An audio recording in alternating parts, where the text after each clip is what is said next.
Hey guys, how's it going? Matt from Foulball Productions here. Thank you so much for joining me. This is episode 2 of the MFR show with Matt Fowler. I am very, very excited about today's show. I have a big guest. His name is Joe Gannascoli. He's known for playing Vito on The Sopranos. Had a very big arc on season 6. If you haven't seen it yet, can't recommend it more. I do authentically believe The Sopranos, if it's not the greatest show ever made, it's close. It's in the conversation for sure. And it was a real privilege and a blast to have Joe on the show. I was a little nervous. I think I handled it pretty well.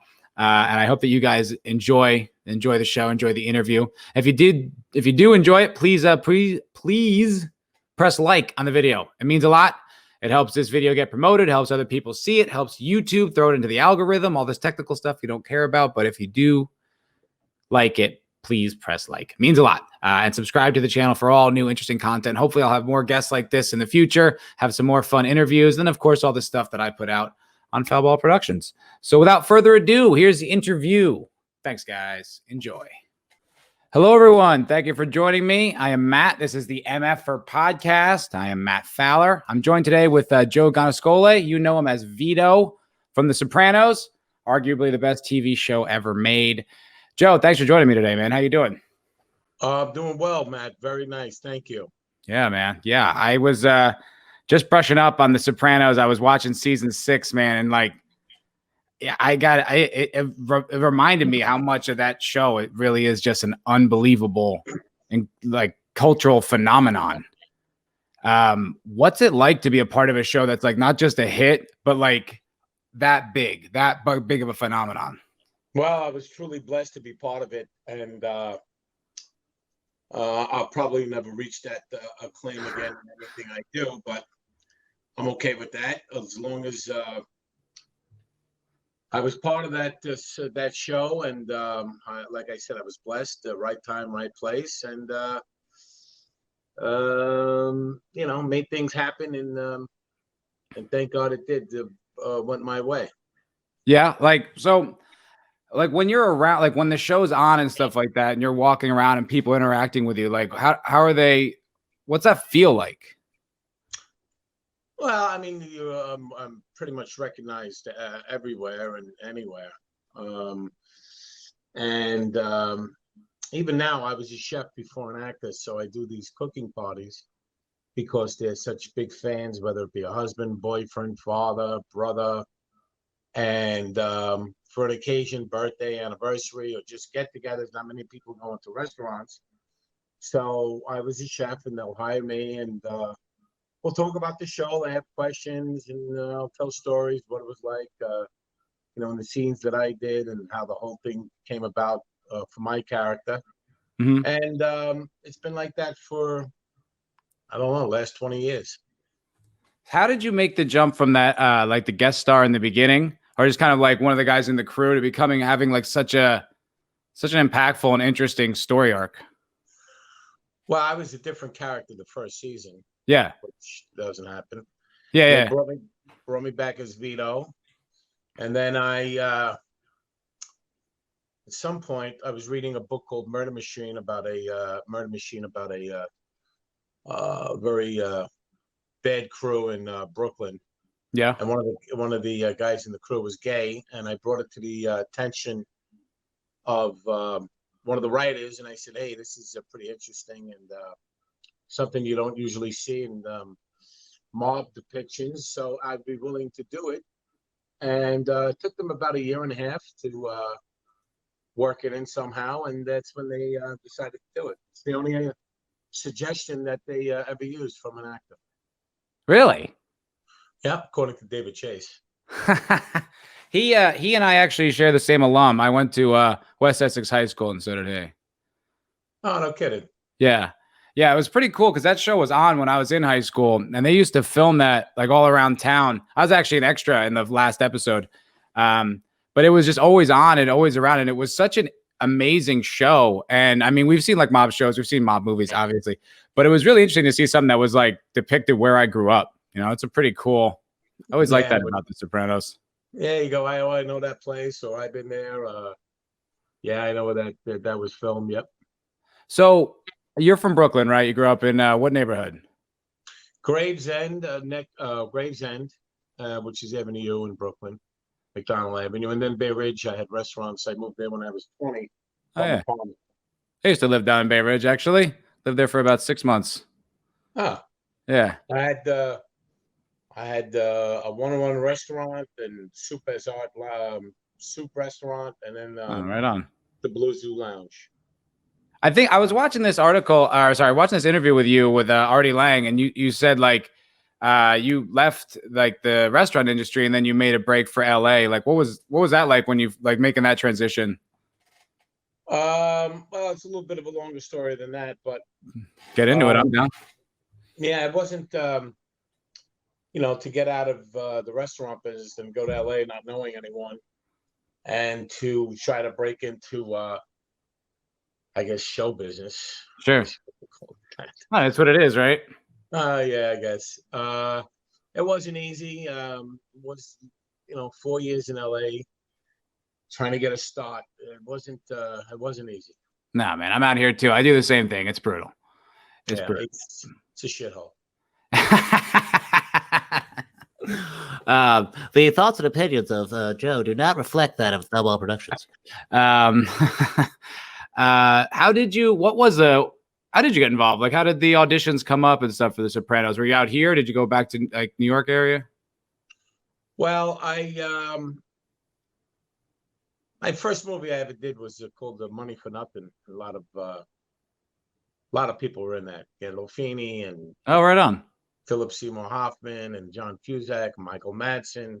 Wow, that's a cast. And Benicio del Toro. Jesus Christ. That's like how many Oscar winners are in that cast? And I think I'm forgetting a lot of them too. Michael Rappaport. No way. Debbie Mazur. Is it a good movie? I don't think I've ever seen it.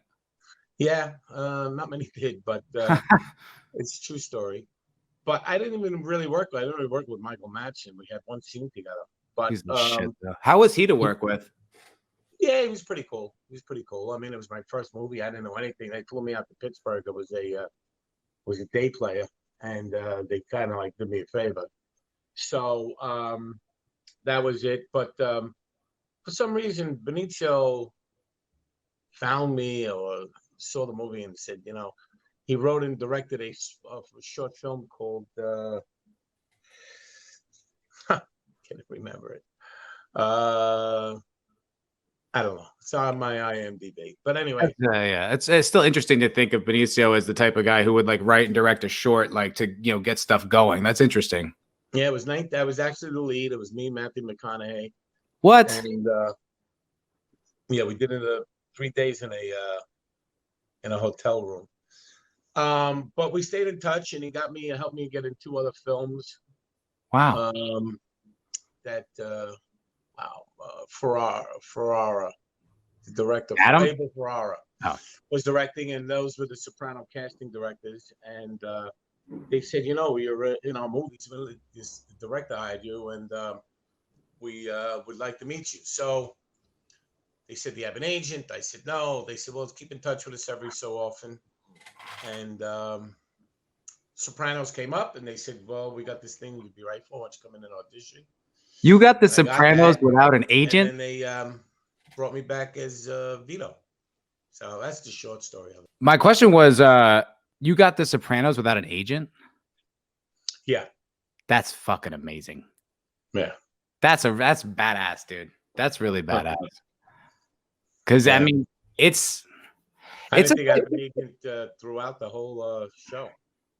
Wow. Well, good for you. You didn't have to pay anybody any percentage. Yeah, well, probably would have made more if I hadn't. Yeah, that's a good point too. Yeah. So, but I mean, that show, it isn't just like a great show. It's like it really is like Goodfellas or The Godfather, something that really is bigger than the era it came out in, bigger than like greater than the sum of the parts. It's just one of those things that's like a landmark. Yeah, I was like I said, blessed. So. Yeah. Right place. I thank God every time. Trust me. Hell yeah, man. It changed my life. I was going to ask you some nerdy actor questions, if you don't mind, because I was watching the scene in the Johnny Cakes episode where you're on the phone with your wife and you're talking to your kids. Dude, that was a great scene. Like, yeah. that was, That was a very emotional scene. Yeah, that was good. I enjoyed that. And you did spectacularly. Was there someone on the phone with you, or were you just like in your own head? Probably not. Damn. They might have been reading the line. I don't remember. I don't know if I heard someone, speaking, like standing next to me saying the lines, or maybe there was someone on the other line. Possibly, it's possible. But you really carried it, man. I was like, I forgot how moving your arc is in that, in that season. It's very dramatic, and it's very like you carry it really well. You carry the story really well on your face. You really see the concern, and when you're calculating and doing things, it was a hell of a performance, man. Thank you. I appreciate that. It's kind of like my cooking, sort of self-taught. I don't come you don't that way, but it's not something I learned, I guess. You don't have any like formal acting training? I went for a year and a half to a teacher that sort of out of his mind, and I got a kick more out of watching him teach than what he was teaching. So, but no, nothing really formal training now. Do you have a process, like a kind of, you know what I mean? Do you have like your own style of process, or do you approach it differently every time? I couldn't even begin to tell you. I don't even know what the fuck the process is. I learn my lines and I try to make it as fucking believable as possible. Like, what am I supposed to be doing or who I am? Hey, fucking knocked it out the park, man. I got, hey, you did a great job. Thank you. Yeah, man. The whole point of doing the whole gay thing was to, to show I can act. And because it's easy to play the old, fucking Goomba. Sure. From Brooklyn, tough guy, mobster, you know what I mean? That's kind of easy. So I wanted something more challenging. My favorite scene probably was when Finn comes out of the porta potty. That was, I did that in 2 takes, and they said they got it. And I was like, no, I want to do it again. They said, no, you got it. So we're going to move on. I went, okay. You were so fucking intimidating when you the way you were sexualizing the murderous intent. It was so scary. Like I was watching the season 6, when you're in the hospital, when Tony's in the hospital and you run into the kid, and the way you kind of caress his arm, but you're looking daggers into him. It was like, holy shit. It's too bad you're not a fucking director or a casting director. What's that? Too bad you're not a director or a casting director. I'd be Yeah, man. Well, it's interesting. A lot of those guys, I think, in the mob movies, so much talent, but they kind of get, I think, pigeonholed into those types of roles. I mean, you see these unbelievable actors, and they doesn't really go that far afterwards. I mean, I was going to ask you about. I'm okay with it. I mean, it's, it is what it is. I don't sit by the phone. Thank God I can cook. As long as I can support my family, I hustle. It is what it is. Do you cook now? Yeah, I cook almost every week. I go to people's houses and cook dinners. That's pretty cool. That's a cool gig. Yeah. I mean, you have the culinary background. Yeah, I booked through today. I've been busy every Saturday. I've been for pretty much through COVID. People stopped going to restaurants, so I'm doing parties in their house. 16, 20, 24 Soprano fans, I got different menus, and it's pretty good. That's pretty cool, man. That's dope. My mom's a chef. She went to Culinary Institute of America. She's a culinary arts teacher now, and she used to do a lot of that private stuff, a lot of private classes like that. Yeah, I was going to go to culinary, but again, I taught myself. I lived in New Orleans for 4 years. Worked in Manhattan, worked in Los Angeles. So, yeah. You specialize in anything in particular? I'm a sauce guy. I was saucier. Saucier.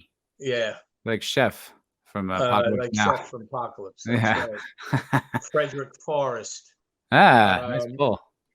Yeah, my cooking background is French, but of course Italian.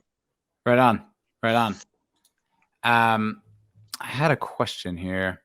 Oh yeah, so when the arc became more focused on you, when it became a few episodes and it was became kind of your show for a little while, do you feel any increased pressure? Did that change the anxiety approaching scenes, or was it just longer days?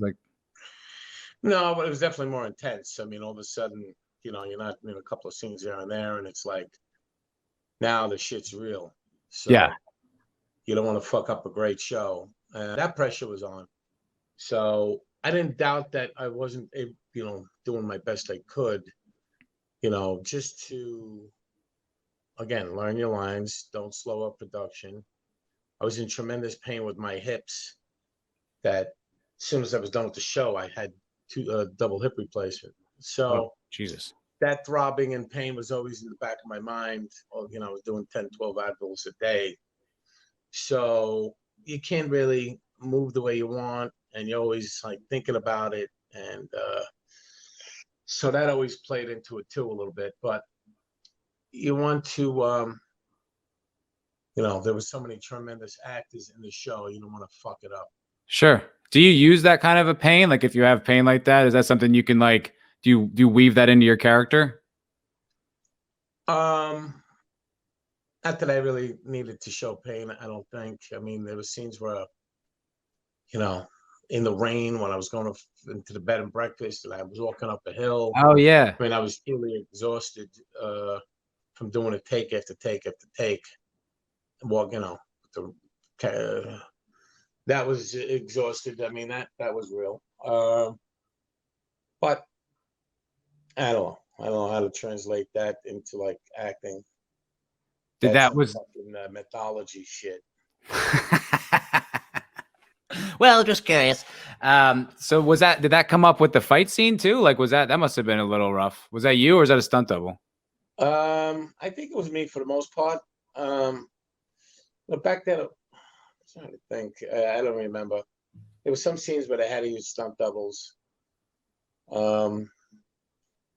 Just going downstairs and shit. When I shot the guy, I got into the car accident.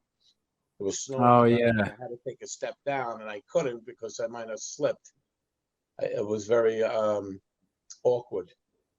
So I had the fight scene. I'm not sure. I don't remember. I think it was me. Yeah. Fucking hell of a show, my friend. Hell of a show. Do you think? Yeah, man, absolutely. Do you think personally The Sopranos is the best show ever made? Oh, 100%. 100%. I mean, there's been other great shows behind it, but nobody really talked about it on the radio everywhere. Between Howard Stern, sports shows, people at work, restaurants emptied out at 8:00 so they could be home by 9. Nobody called or laughed or talked during the show. They didn't have the DVRs back then like now, so Right. could have rewinded it, and it was pretty cool. Yeah. Yeah. It was really good. I was wondering, considering like I think the culture is, I mean, it's a mob culture, but there's definitely of the time, I think people were still probably a lot more uncomfortable with the idea of like a gay man like that, who's like not in a traditional masculine role. Did you catch like any kind of real shit from people, or was it like, did it ever get like honestly weird, or was it? Yeah. Well, first of all, I was the poster for the GBTQLVUW, that fucking thing. Until I came out with my own pool stick, and that kind of blew that up. And then I had, guys in my neighborhood, there's real guys, and they stopped. Maybe it was a few of them that stopped even saying hello or talking to me, and a couple of them gave me dirty looks. No shit. Yeah, what is what it is. I had one encounter with a guy that was fucking hammered in a club. He'd just gotten out, and we went head to head. Really? I didn't really know he was, who he was, and then he told me his uncle's a big fucking skipper. So that was a little weird, but got through it, and for the most part, people appreciated the acting. It's good because I mean we see a lot of it now, and a lot of times it does kind of come across a bit forced and ham-handed. And this, it didn't. It was dealt with so honestly and brutally. I think it really works, and it's a very lasting depiction of that. Did you get more roles of gay characters after that? Like, did people offer you stuff like that? Would that like kind of become your thing? No, most of your you see gay characters are gay. You Mm-hmm. know, like Omar in The The Wire. Wire. Yeah. He's gay. Michael K. Williams is Sal, gay? what's that? Michael K. Williams is gay? No, he's not. His boyfriend is. Wait, for real? Is this well known? I think it's out there, and I think that's well known. Oh shit. Hope I'm not I've blowing never. anybody up there, but I think it's Yeah, I out mean, God, I hope that's out because there. Google it. I think, yeah. I'll take a look. And you know, Michael, well, no, Sal Romano when he was in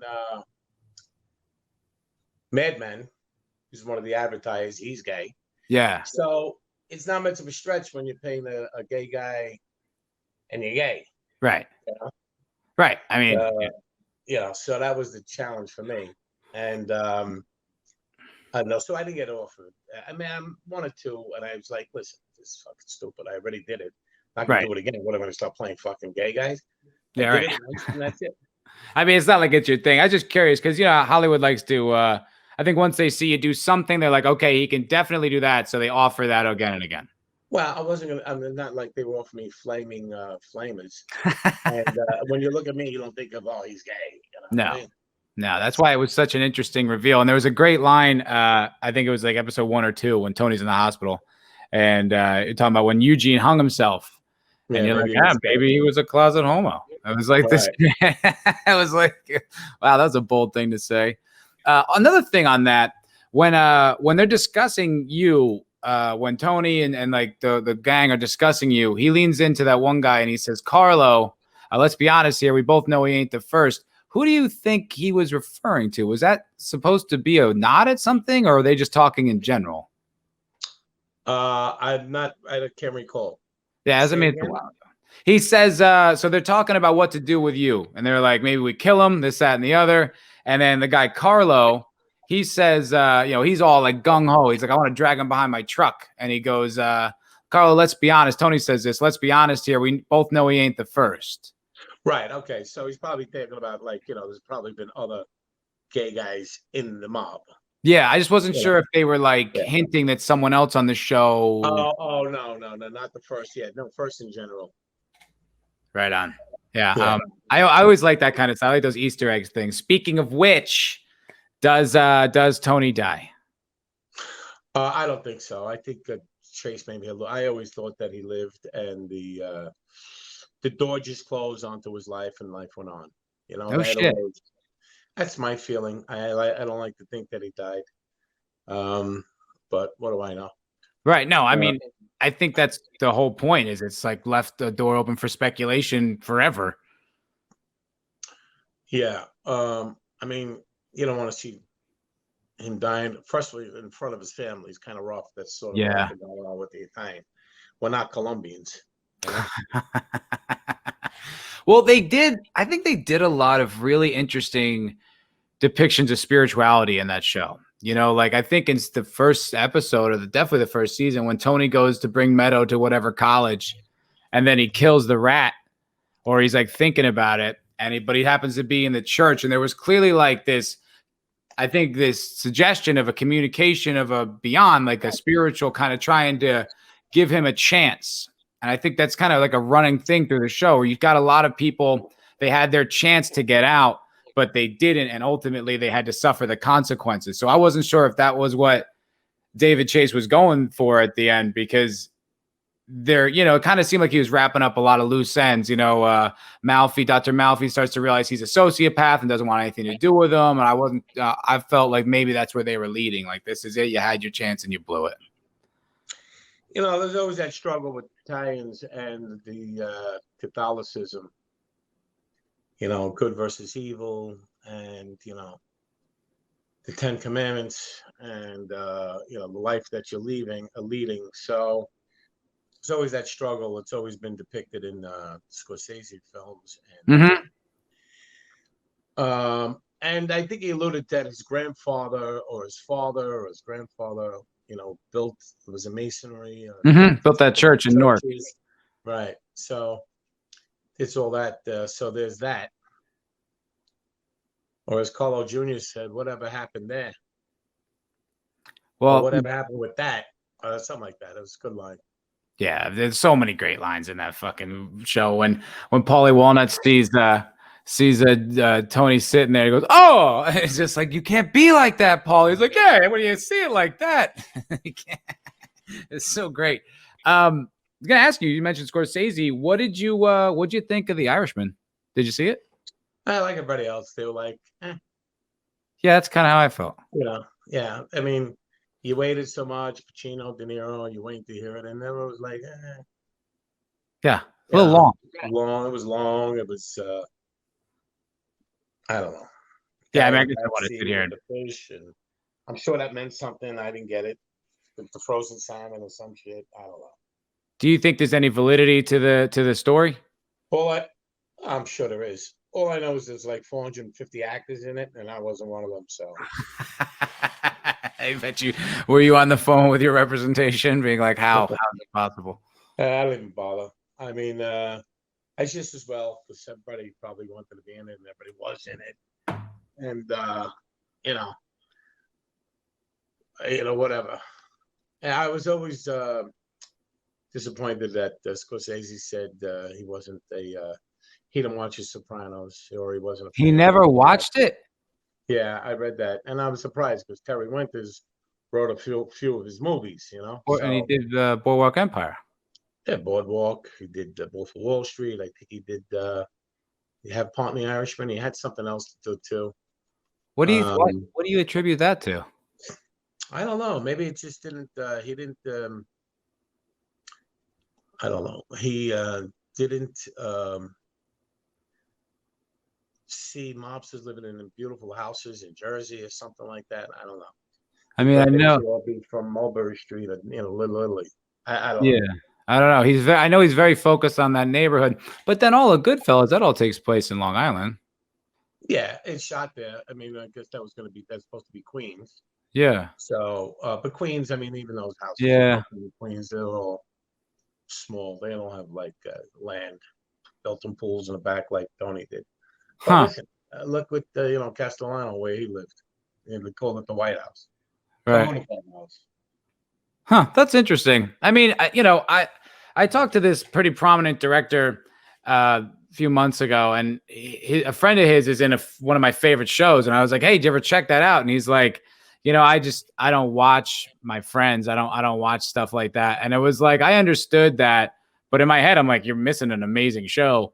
I mean, I get your principles, but I kind of say the same thing to Martin Scorsese. Be like, dude, I mean, but you are missing probably the best show ever. Like, for whatever your motivations are, I mean, you're depriving yourself of something great.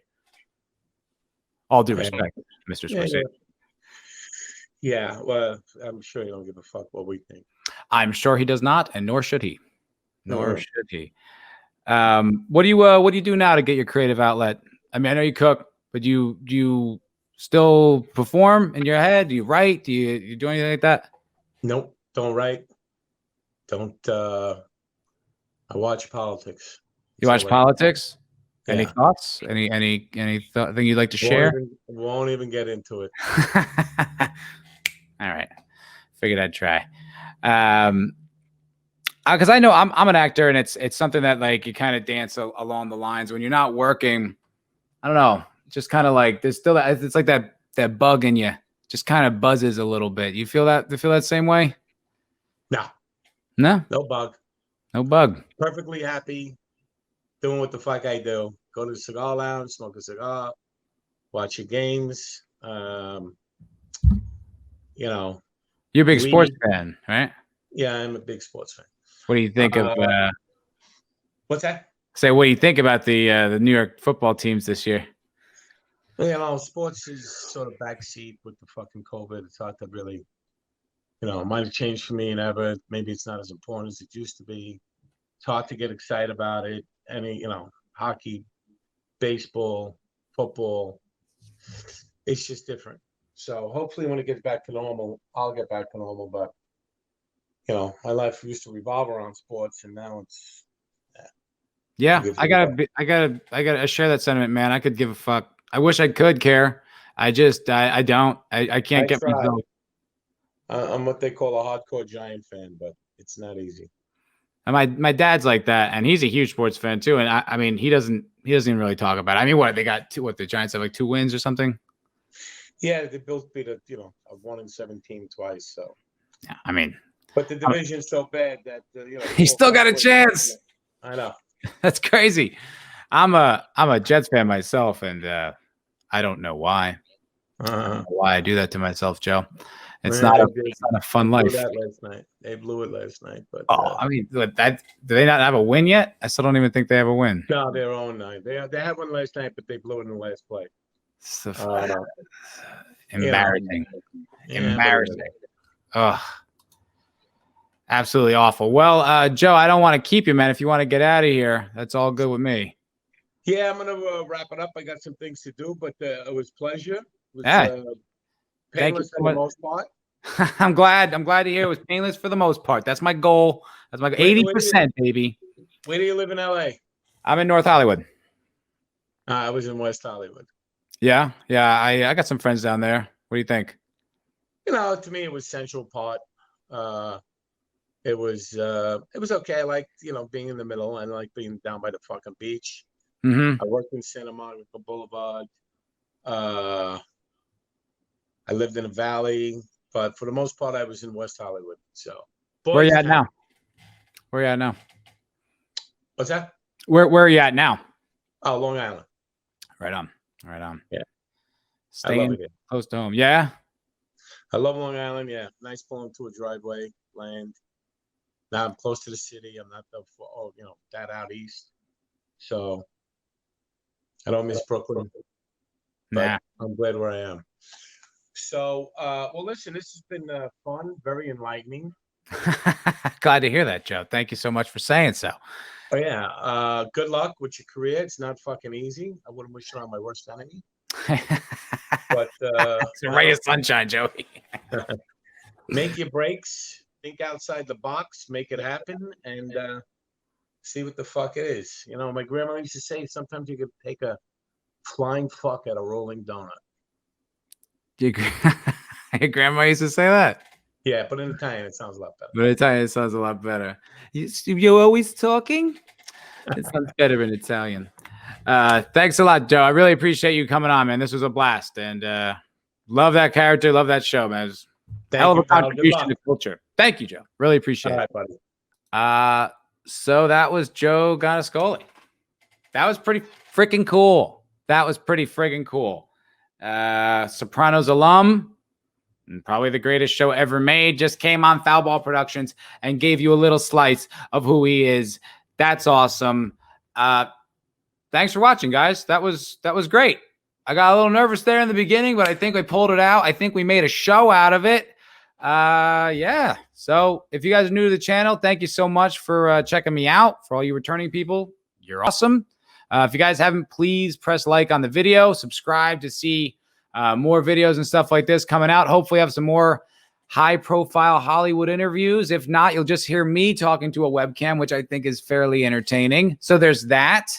And that'll do it. So thank you guys so much for joining me. Have a wonderful day.